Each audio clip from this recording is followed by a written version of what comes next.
Vous avez parlé des ODD et c'est vrai que c'est, pour vous le moyen d'intégrer le social, dans le label, transition que vous allez mettre en place l'année prochaine.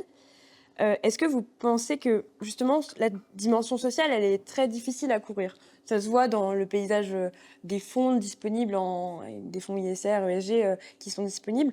En fait, on a très peu de fonds sociaux. On a surtout des fonds environnementaux. Le social, il n'est pas encore si couvert que ça. Est-ce que en fait, on peut dire que la dimension sociale, que ce soit dans le cadre européen, réglementaire, parce qu'on n'a pas aussi de taxonomie sociale, hein, ou même au sein des fonds, aujourd'hui, elle est absente parce qu'en fait, elle est trop difficile à mesurer? Oui, je crois que oui.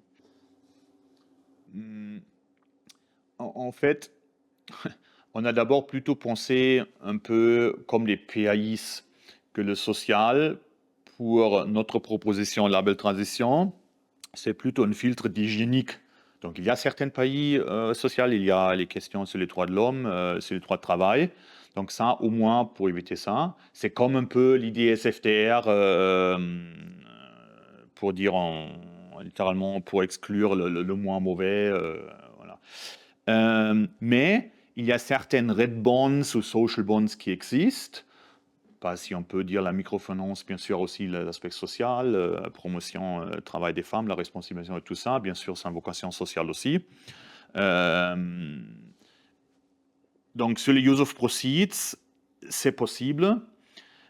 En fait, vu que ça aussi c'est important, nous, c'est bon, la mauvaise nouvelle, le label non plus arrive à définir exactement cette entreprise est durable, donc ça peut passer dans un fonds. Parce que on sait la corrélation des informations c'est faible, on sait que chacun a notre approche à la durabilité, tu as certains critères, tout ça, ça fait 6 ans, on connaît pourquoi.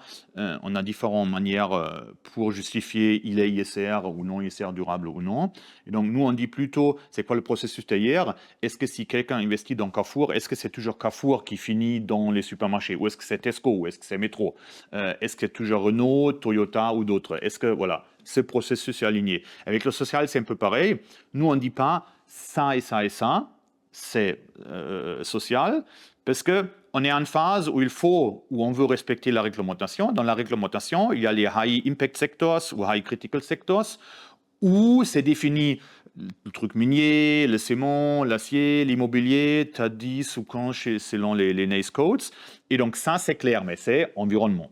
Taxonomie, c'est environnement. Et donc, on n'a pas un outil auquel on peut se référencier et nous, on croit que ce n'est pas notre rôle parce qu'on n'est pas un label étatique, ça vient du FIR allemand, du CIF allemand. Nous, on est les partenaires vocation académique qui travaillent avec, mais on ne veut pas être normatif sur les activités telles quelles, sur les entreprises. Et donc, c'est curieux, en fait, c'est les fonds qui arrivent, on est curieux de voir si notre méthodologie, les critères, voilà, peuvent dire ils ont des outils eux-mêmes, ils ont un KPI. En fait, on vit avec les produits où nous, on est le cadre de dire est-ce qu'ils ont des KPI, est-ce qu'ils ont un processus, est-ce qu'ils ont un ex-ante trading filtre pour que les entreprises qu'on ne veut pas rentrent dedans, est-ce qu'ils ont des trucs négatifs, est-ce qu'ils ont peut-être un ICMA standard, est-ce qu'ils ont un standard lié au PIM pour le truc social et tout ça. Et donc, c'est ça, et vu qu'on n'a pas encore, là, on a des fonds, mais qui ont côté environnemental, qu'on est en train d'analyser, on n'a pas encore un truc social. Donc oui, je crois, il y aura, bon, à court terme, il n'y aura pas du tout taxonomie sociale, même si les Français aussi, Antje Schneeweiss, c'est l'experte allemande qui a présidé le groupe de travail parmi, je ne sais pas si c'est la plateforme ou un tout parmi la Commission européenne. Il y a une proposition à table, il y a des ONG. Mais je crois, la commission s'est brûlé les doigts avec la taxonomie. Ils ont vu, voilà, tout le travail avec, ils ne vont pas toucher. Et indépendamment de ça, ça reste difficile. On parle de justice sociale, c'est le gros mot. Oui, qu'est-ce que ça veut dire exactement? Les dépenses, on voit en France, hein.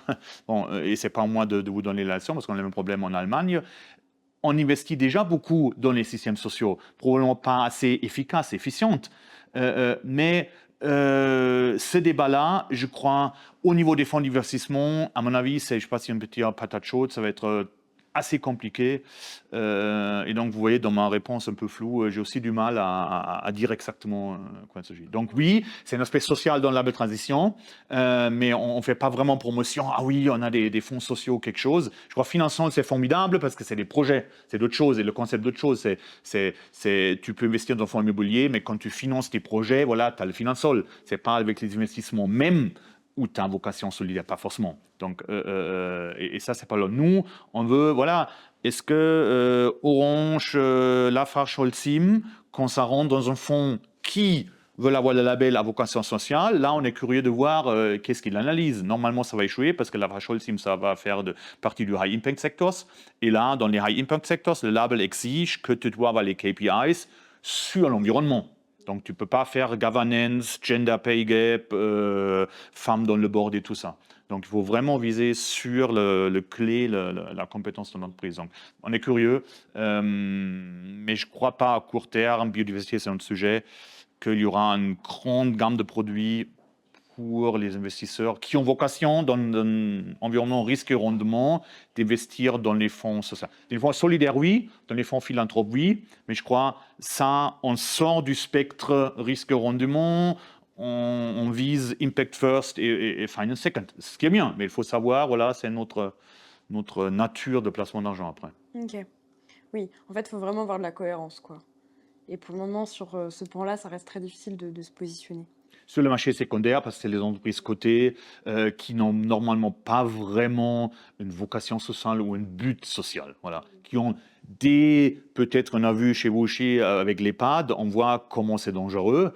Quand tu gères ce genre d'activité, quand tu es développeur immobilier, tu fais un anti-gentrification concept dans un quartier, c'est très très peu et très très difficile après aussi à prouver et c'est à long terme. La santé, la même chose. Est-ce que Sanofi, c'est une vocation sociale parce qu'ils font des comprimés, mais on connaît le problème en Afrique, l'accès aux médicaments, c'est peut-être limité, ils veulent prolonger le blockbuster. Donc, il y aura des trade-offs, il y a les conflits d'intérêts là, et pour le marché secondaire, je crois, parce que normalement, pas de ça.